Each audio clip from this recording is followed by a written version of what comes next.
Hello everyone, आजच्या व्हिडिओमध्ये आपण छानशी कुर्ती कटिंग आणि स्टिचिंग कशी करायची याचा पूर्ण व्हिडिओ पाहणार आहोत. तुम्ही जो समोर कुर्तीचा व्हिडिओ पाहता सेम तीच कुर्ती आज आपण पूर्ण कटिंग आणि स्टिचिंग करणार आहे. तर संपूर्ण व्हिडिओ शेवटपर्यंत नक्कीच पहा. आर्टिस्टिक स्टिचेस यूट्यूब चॅनलमध्ये आपल्या सर्वांचं स्वागत आहे. टेलरिंग कोर्स डे 53मध्ये आज आपण पाहणार आहोत सिंगल फॅब्रिकमध्ये कुर्तीची कटिंग आणि स्टिचिंग. तर आपण अगोदर कटिंगसाठी रेडीनेस करून घेऊयात. तर आपली जी प्रॉपर उंची आहे त्या उंचीनुसार आपल्याला 4 पदरी घडी करून घ्यायची आणि त्या घडीची जी रुंदी आहे ते आपली जी चेस्ट आहे चेस्ट प्लस 2 इंच अशा पद्धतीने आली पाहिजे. तर आपली चेस्ट या ठिकाणी येते 9.5 प्लस 2 म्हणजे 11.5 इंचावरती आपल्याला मार्क करायचं आहे. आणि जो शोल्डर पॉईंट आहे त्या शोल्डर पॉईंटचं जे प्रॉपर मार्किंग आहे जे पूर्ण आहे, म्हणजे जर आपलं सपोज शोल्डरचं मेजरमेंट घेतलं आपण तर 15 आलं तर या ठिकाणी 15 इंचावरती मार्क करायचं आणि त्या ठिकाणी मुंड्याची आपल्याला मेजरमेंट करून घेऊन मार्किंग करायची.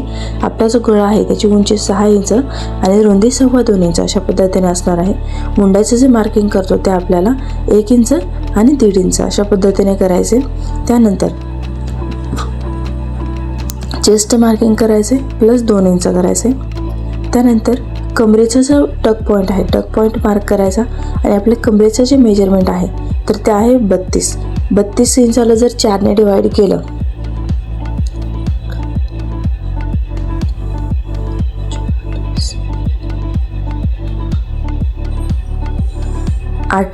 आठ येणारे 8 प्लस 2 इंच अशा पद्धतीने आपल्याला मार्क करायचं आहे. आणि या ठिकाणी मार्किंग करून घेऊन आपल्याला प्रॉपरली कटिंग रेडी करायची.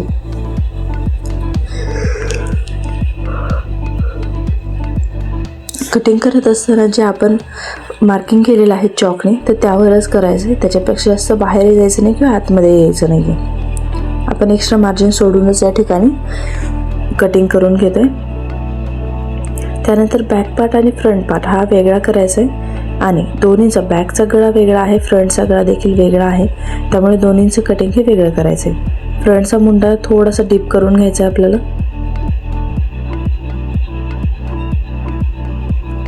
आता बॅक साईडचा पार्ट रेडी करून घेऊयात. या ठिकाणी आपण सिंगल फॅब्रिक आहे, प्युअर कॉटनमध्ये हे आपण स्टिच करतो आहे. त्यामुळे याला दुसरं डबल अस्तर वगैरे मी लावलेलं नाही आहे.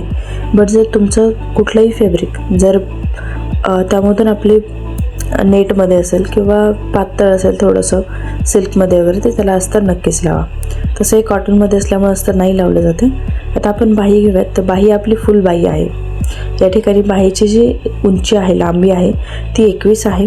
बाहीचा जो घेर आहे तो घेर आपला 12 इंचाचा आहे आणि मुंड्याची जी लाईन आहे ती 9 इंचाची. तर अशा पद्धतीने आपल्याला प्रॉपरली मार्क करून कटिंग करून घ्यायची.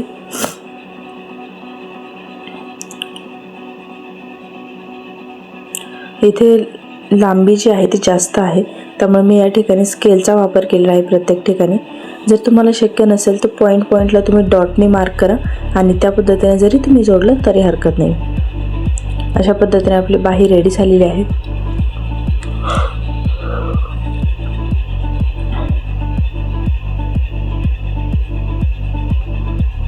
आपल्याला गळ्यासाठी आणि बॅकचा जो गळा आहे तर दोन्हीसाठी सुद्धा या ठिकाणी आपल्याला पट्टी काढून घ्यायची किंवा तो जो गळा आहे त्या आकाराचा एखादा पॅच त्यामधून काढून घ्यायचा आहे. तो कसा जोडायचा ते मी व्हिडिओमध्ये पुढे सांगेलच. बट त्या अगोदर आपण आपली जी स्टिचिंग स्टार्ट करणार आहोत तर त्यामध्ये एक पॉईंट छोटासा राहिलेला आहे. तो म्हणजे ज्यावेळेस आपण बाही रेडी करत असू तर सिंगल कपडा आहे तर आपल्याला फोल्ड करायचा असतो. त्यामुळे जे आपलं मेन मेजरमेंट आहे त्यापेक्षा थोडंसं जास्त घ्यायचं आहे आपल्याला. आणि बॅकचा जो पार्ट आहे सर्वात महत्त्वाचा भाग बॅकचा जो पार्ट आहे तर तो पार्ट आपला फक्त 2 इंचाचा गळा आहे.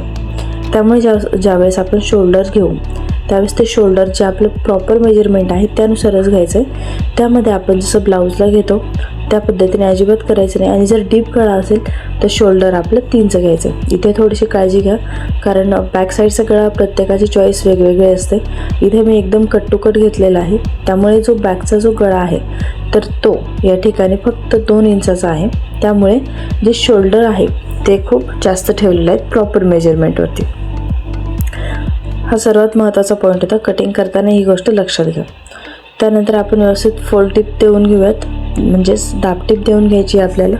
बॅक पार्टचा जो गळा आहे सेम रेडी करायचा आहे फ्रंट पार्टच्या गळ्यासारखा.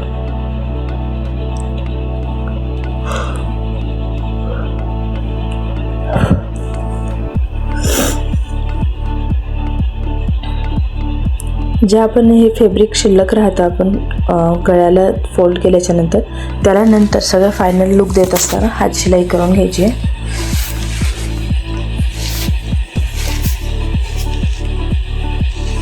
आता जो बॅक पार्ट आहे त्याचा गळा रेडी करून घ्यावा. तर तुम्ही पाहू शकता एकदम छोटासा गळा आहे, खूप मोठा नाही आहे. जर तुम्हाला मोठा हवा असेल तर तुम्ही घेऊ शकता, बट मला या ठिकाणी छोटासा हवा होता त्यामुळे मी छोटा घेतलेला आहे.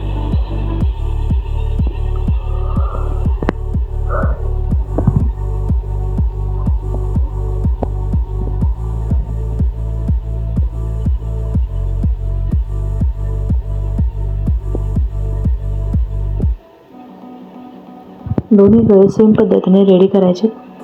त्यानंतर शोल्डर अटॅच करून घ्यायचे प्रॉपरली.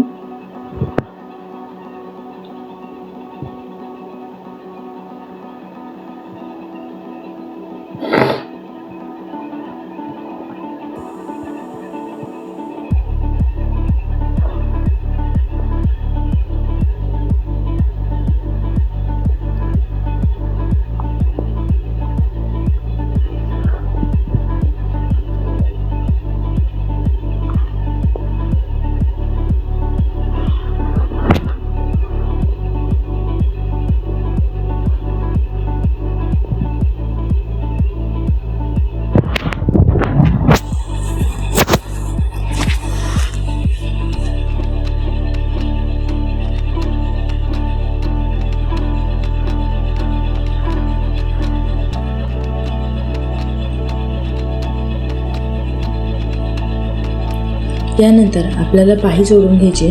तर बाही जोडत असताना बाहीचा सेंटर पॉईंट काढायचा, त्या ठिकाणी लाईटली कट द्यायचा आणि त्यानुसार प्रॉपर मॅच करून घेऊन आपल्याला या ठिकाणी बाही जोडून घ्यायची. बाही जोडत असताना काळजी घ्यायची की जी पुढील बाजू असते ती बाजू थोडीशी आतल्या बाजूला असते, तर जे बाहीची एक्स्ट्रा बाहेर आलेली बाजू असेल ती आपल्याला पुढच्या बाजूने घ्यायची आणि जी खोलगट बाजू असेल ती बॅक साईडला घ्यायची. एकदम कट टू कट आपली बाही या ठिकाणी बसलेली आहे.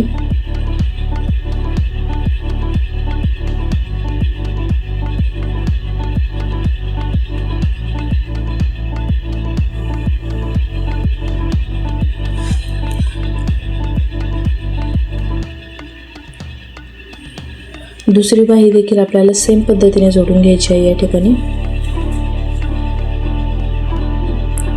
आणि या ठिकाणी आपण पाहू शकतो की सिंगल कपडा आहे, त्यामुळे बाहीच्या तोंडापाशी म्हणजेच जो आपला बाही घेर आहे त्या ठिकाणी आपल्याला एक फोल्ड करून शिलाई देऊन घ्यायची आहे बाहीला. दोन्ही बाहींना सेम प्रोसेस करायची. अगोदर सेंटर पॉईंट काढायचा शोल्डरचा, तो मॅच करायचा आणि त्यानुसार शिलाई देऊन घ्यायची. त्यानंतर बाहीचा जो बाही घेरचा जो पार्ट आहे त्या ठिकाणी आपल्याला फोल्ड टिप देऊन घ्यायची. व्यवस्थित एकसारखंच मेजरमेंट ठेवायचं ती शिलाई देत असताना.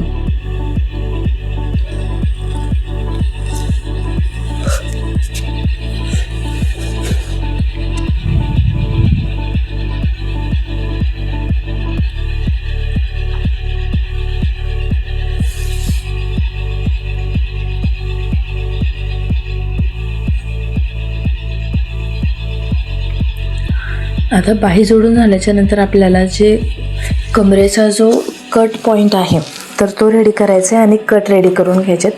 तर थोडंसं लक्ष द्या.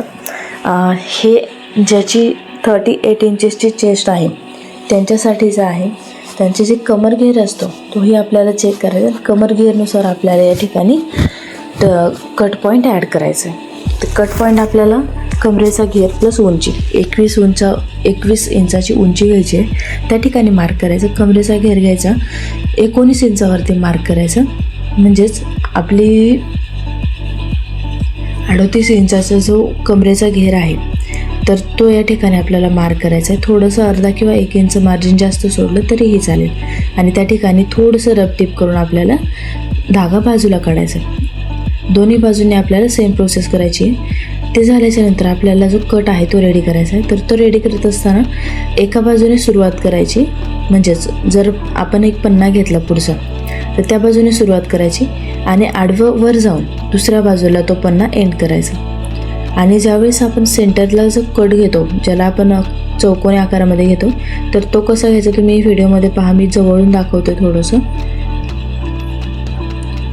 आणि दुसऱ्या बाजूला ज्यावेळेस तुम्ही फोल्ड करून शिलाई देणार असाल तर त्यावेळेस एकदा क्रॉस चेक करायचं की तुम्ही जी पट्टी रेडी करत आहात ती सरळ आहे का, ती वाकडी होऊ द्यायची नाही आहे, तिरकस होऊ द्यायची नाही आहे, स्टार्ट टू एंड एकदम सरळ असावी. दोन्ही बाजूंनी आपल्याला सेम प्रोसेस करायची आहे.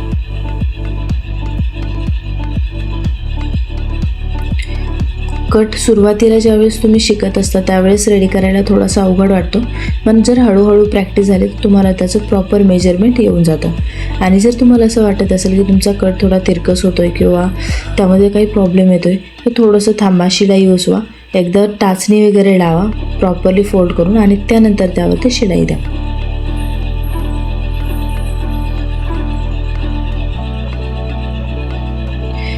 साईडचे कट रेडी झाल्याच्या नंतर जी आपली खालची बाजू आहे बॉटम लाईन, तर ती देखील आपल्याला सेम थोडीशी फोल्ड करून स्टिच करून घ्यायची आहे.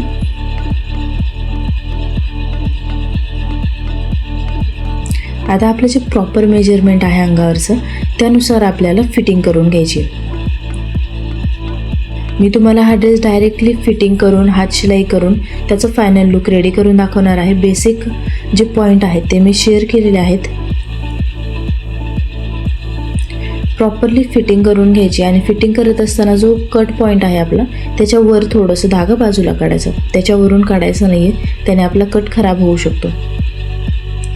तर फिटिंग करत असताना कधी पण जो आपला कट पॉईंट आहे त्याच्या वरच्या बाजूने धागा बाजूला काढून घ्यायचा. तुम्हाला कुर्तीची कटिंग कशी वाटली, तुम्हाला समजली का, मला कमेंटमधून नक्कीच कळवा. फायनल लुक तुम्ही पाहू शकता. याला हातशिलाई जर केली तर अजून छान लुक येणार आहे.